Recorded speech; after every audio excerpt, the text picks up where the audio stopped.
ಲಗನ್ಖ್ಯ ಸಪ್ತಪಾತಾಲ್ ಪುಖುಯ ಸಂರಕ್ಷಣೆ ವಿಶೇಷ ಗ್वाली यापिन्त सम्मान यागुदु सप्तपाताल पोखरी बचाउ अभियान बिहिबार संरक्षण विशेष ग्वाली यापिन्त सम्मान यागुख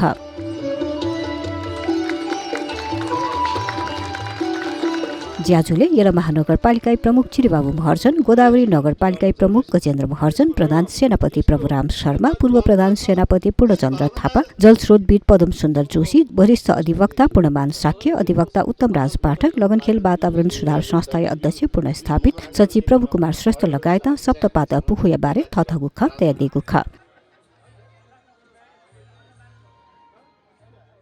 सबैभन्दा पहिला म तपाईहरु सबैलाई शुभकामना दिन चाहे।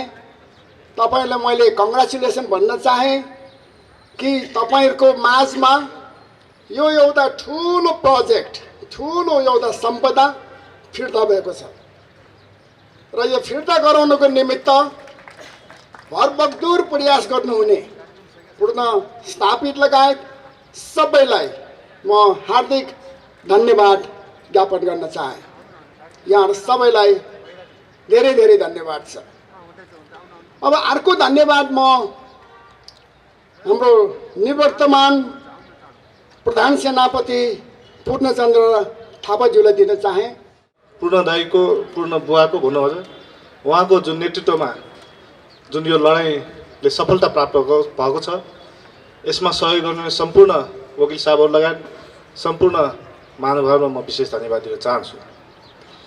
वास्तवमा यस्ता सम्पदाको संरक्षण गर्न जरुरी छ। यो एउटा इतिहास हो।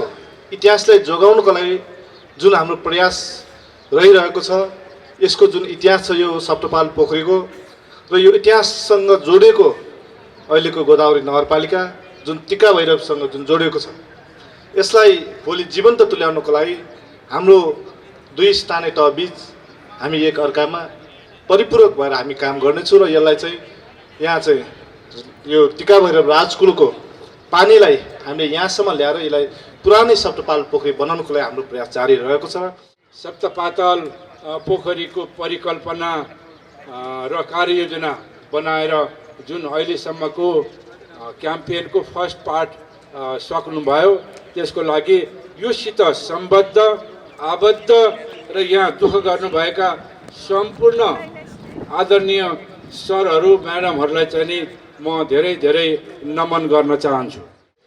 यसभन्दा अगाडि जुन अब 16 वर्ष लामो कानुनी जुन लडाइँको यहाँहरूले कुरा गर्नुभयो र त्यो कानुनी लडाइँको पछाडि पनि नेपालको इतिहास, संस्कृति, सम्पदा, धर्म र परम्परालाई जोगाउनु पर्छ भन्ने जुन सामूहिक नेपाली भावना छ, त्यही भावना प्रतिबिम्बित भएर नै अदालती निर्णय भएको हो जस्तो मलाई लाग्छ।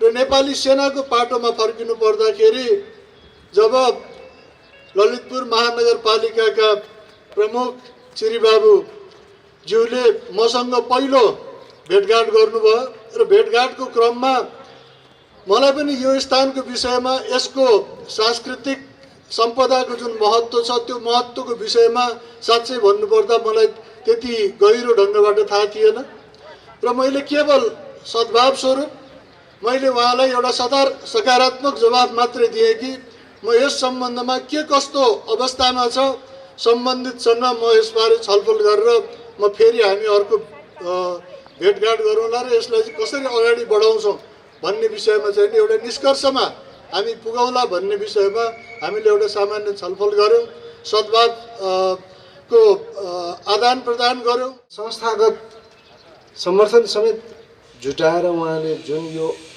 प्राय असम्भव जस्तो देखिरहेको कामलाई सम्भव तुल्याउनु भयो, त्यसको लागि चाहिँ म सम्पूर्ण वकिल समुदायहरूको तर्फबाट पनि हाम्रो पुनर्स्थापित ज्यूलाई चाहिँ म हृदयदेखि नमन गर्न चाहन्छु।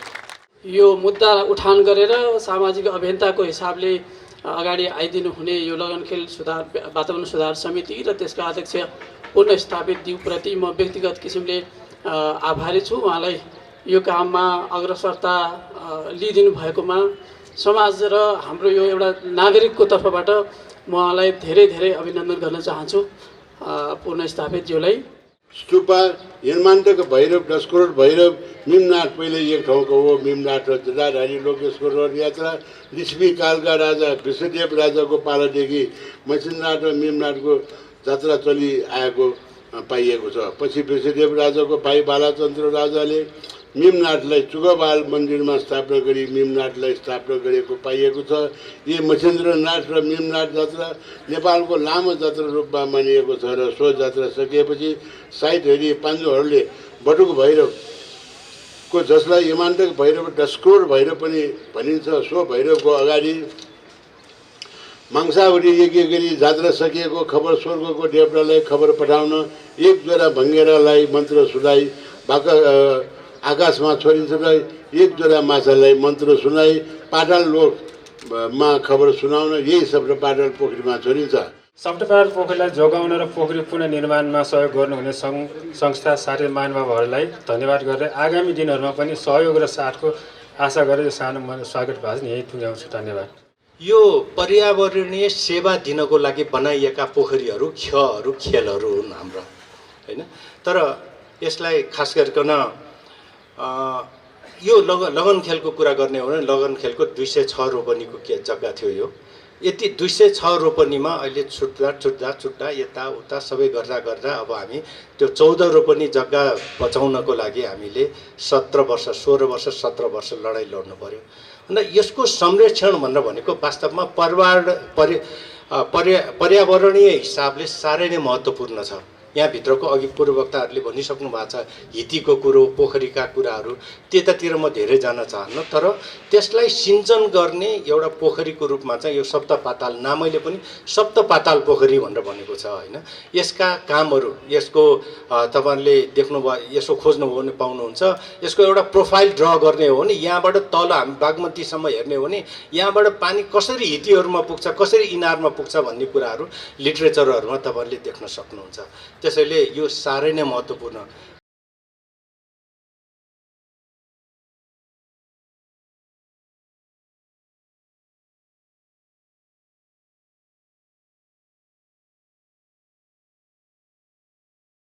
2061 साल निसे 2076 साल तक कानुनी सङ्घर्ष याना दगन खेले चोपी त्यादुङ्गा आथोथासे ऐतिहासिक सप्तपाताल पुखुया पुनर्निर्माण या ढापाङ्गु चरण या ज्याचुङ्गुतु